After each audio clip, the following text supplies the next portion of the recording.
Now you're making yourself in such a way that in your life, if things happen the way you want, you will suffer. If they don't happen, you will suffer. Just… you're setting up an impossible condition. Whichever way you can't win. Now you're trying to set up a game, whichever way you cannot win. You can't call that a game. That's suicide, isn't it? First of all, intense desire. No, you're not talking about intense desire. You're talking about compulsive desires. Yes? If some intense desire is happening, not intense, compulsive desires that you have no choice, it's just propelling you. That is a compulsive desire, that's not an intense desire. Of course, there is some intensity to compulsiveness, but it's a compulsive desire. Desire means… who desires?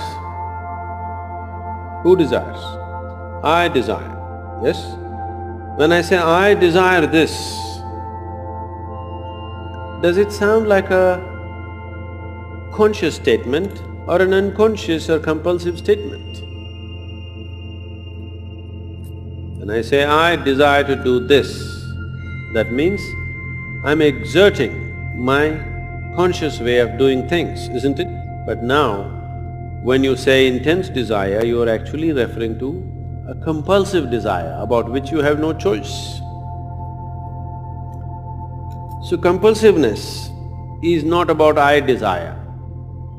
You're being washed away by the desiring process. If you fulfill it, you'll be in trouble. If you don't fulfill it, you'll be in trouble. If you run after it, you're in trouble.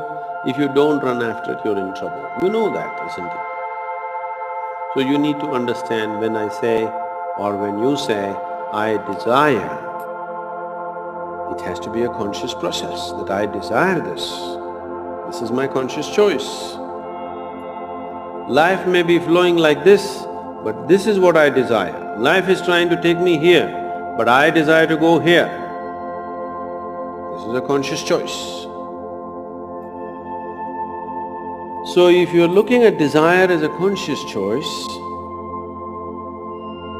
and karma means activity, you anyway do activity, you can't stop it, isn't it? Can you stop all activity? Life itself is activity, isn't it? Physical, psychological, emotional and energy activity, it's all the time, every moment of your life, wakefulness or sleep, it is always happening to you. Now this activity, if we can turn it into your conscious activity, desire is a beautiful thing.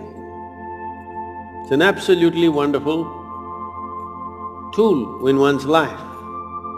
But if you do not turn it into your conscious process, desire is like a flood which will… in Mumbai flood, if you get caught, don't think you'll land in the sea, you'll go into the gutter first. Isn't it? Only after you're dead you'll be on the beach. Because if you get carried away by compulsiveness, it'll take you into the gutter of life. It will not let you go sit on the beach in a serene manner, dead.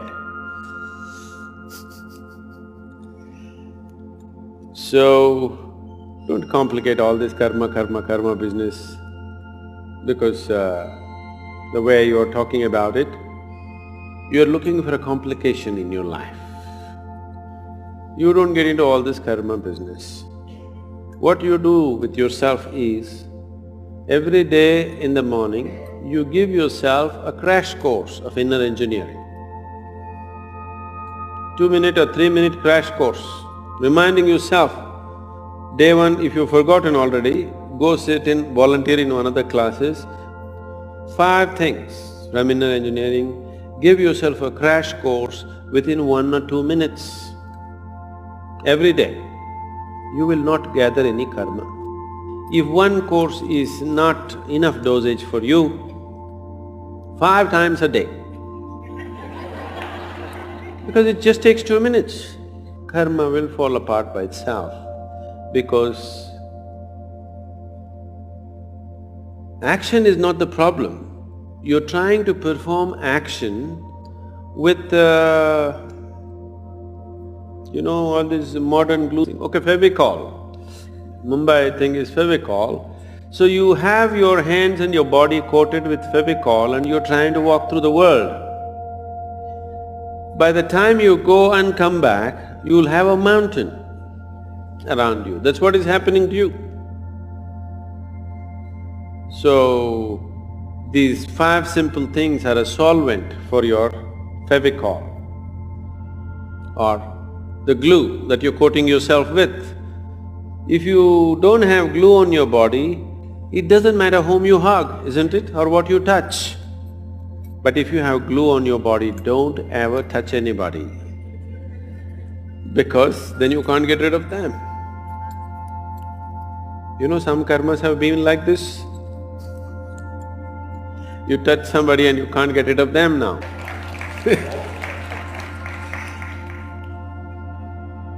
So, that's what you need to do. Don't worry about theory of karma, da-da-do and everything.